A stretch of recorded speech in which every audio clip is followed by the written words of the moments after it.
Hey, Programming 11. We are going to do some more stuff about the mode framework today. For this video, what we're going to do is just go over a bit of a summary of how this mode framework works, and then we're going to see how to modify it. It's really important to understand how to work with this mode framework because we're about to add a bunch of stuff. So I just want to cover a couple things that you probably you might not know just yet. So I want to just start with, here's an example of the project. I put a little bit more work into the intro screen. It doesn't do much. It goes into the game. So I wanted to just go through sort of the different areas of this project and look at the different tabs and see what's going on. So first of all, at the top of our project is still going to be the place for us to code in our variable declarations. All of your variables are going to get declared still at the top. They're called global variables, by the way.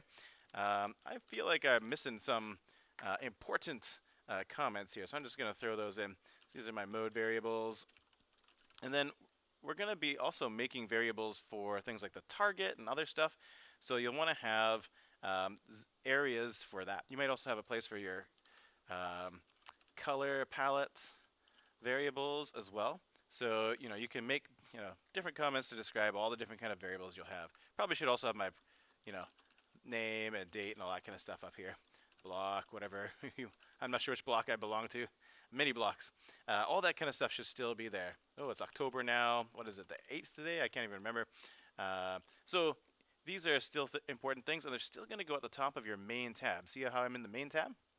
So this is still the place to declare all your variables. Next is the setup function, and your project is still going to have only one setup function. Everything will get set up here in this function. So, if I create some variables, then I'm going to initialize them here in this setup.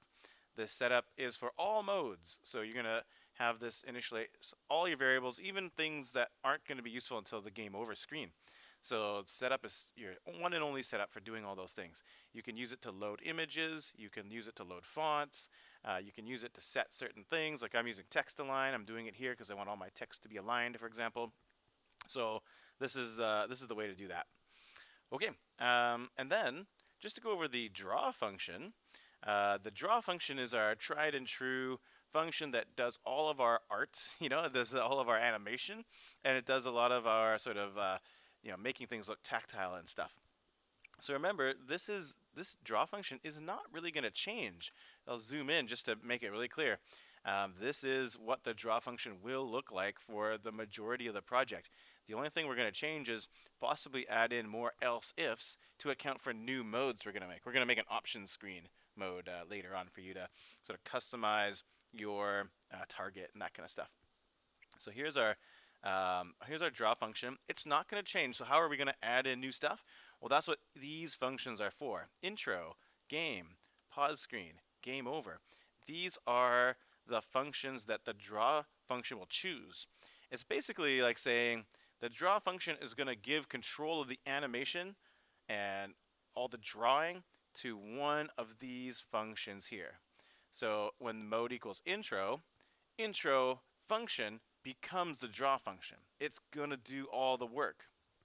If mode changes to game, then it'll stop doing the intro function and start doing the game function. And only the game function will be working. So only that function will be doing the drawing. Same with pause and game over. So the idea is that these are sort of separate channels now, separate modes. Only one of these is going to run, but all the code for doing things like making our target move and bounce around and stuff will happen in the game function. Normally you'd put it in the draw function, but now our draw function is broken up into the different modes. So that's how this is going to work. So that's important to know. As you're starting to modify your code, you're going to probably start going into the game and changing things and doing things. One of the most common things that can go wrong is you delete a brace. Watch this. If I delete a brace here, I just forget about it. It's pretty easy to find in this case, but if there's a bunch of code, here's a classic thing. If you say like if blah blah, have some stuff. I can't type blah, and then you do this. Sometimes the brace from like an if statement or something ends up looking like it's the close brace of your function, and you don't even notice it just glancing through. So that's clearly a problem. Let's put something like this, just for now. If I go to run this, it does not highlight this code. Watch what it highlights. If I run it, it's going to jump over to another tab. It's going to jump over the game over tab and say there's something wrong with that. What does it say? It says unexpected token void. So I want you to watch out for unexpected token void because it's saying that the problem is here when I run it, but there's nothing wrong with that. And you could get confused and struggle for a long time looking for the problem. The problem is actually in a previous tab. It's actually that I forgot the brace down here.